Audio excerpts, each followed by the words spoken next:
ମୁଁ ଏଥିରେ କମ୍ୟୁନିଟିରେ ଜଏନ୍ କରିକି 3 months ଚାଲିଛି। ଆଉ ମୋର ଦେହ ମାନେ ଏତେ ଖରାପ ଥିଲା ଯେ ମୁଁ ଜମା ମାନେ କିଛି କରିପାରୁନଥିଲି, ଘରେ କାମ କିଛି କରିପାରେନି। ମୁଁ ଗୋଟେ ଟେଲର କାମ ବି କରେ, ସେଥିରେ ମୁଁ କିଛି କରିପାରୁନଥିଲି। ତ ମୁଁ ଆସିଲି, ଆଗରୁ ନ୍ୟୁଟ୍ରିସନ୍ ରହୁଥିଲି ଅନ୍ୟ କମ୍ପାନୀରେ, ବଟ୍ କମଳା ମ୍ୟାମ୍ ମୋତେ ଏଇଠି ଇନଭାଇଟ୍ କରିଥିଲେ, ଏଇଠିକି ଆସନ୍ତୁ ଆମର ନ୍ୟୁଟ୍ରିସନ୍ କମ୍ୟୁନିଟିକୁ ୟୁଜ୍ କରନ୍ତୁ। ତାପରେ ଆସିଲି, ଫାର୍ଷ୍ଟ ଡେରେ ହିଁ ମୋତେ ଭଲ ରେଜଲ୍ଟ ଦେଇଥିଲା। ସେଠୁ 3 days ପରେ ମୁଁ ସାର୍ଙ୍କୁ କହିଥିଲି ମୁଁ ନାଇଟ୍ରେ ବି ସେଟା ନେବି, ଦିଅନ୍ତୁ, ଯେଉଁଟାକି ମୁଁ ସିଲେଇ କରିପାରିବି, ଅଧିକା କାମ କରିପାରିବି। ତାପରେ ମୋର ଲେଫ୍ଟ ସାଇଡ୍ ଜଏଣ୍ଟ ପେନ୍ ହେଉଥିଲା, ଆଣ୍ଠୁ ପେନ୍, ସେଇଟା ବି କମିଯାଇଛି, 7 daysରେ କମିଗଲା। ନେକ୍ସଟ ମୋର ମାଇଗ୍ରେନ୍ ଥିଲା, ସେଇଟା ବି କମିଯାଇଛି।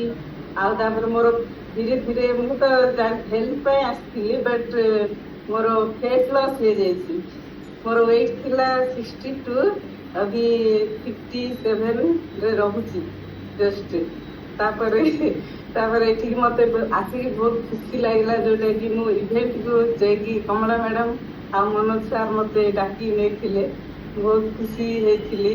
କିନ୍ତୁ ମୁଁ ସେ ଶାଢ଼ୀଟା ବ୍ଲାକ୍ର 15 years ବ୍ୟାକ୍ର ହିଁ ୟୁଜ୍ କଲି, ମାନେ ସେଇଟା ବି ୟୁଜ୍ କରିପାରିଲି, ଖୁସି ଲାଗିଲା।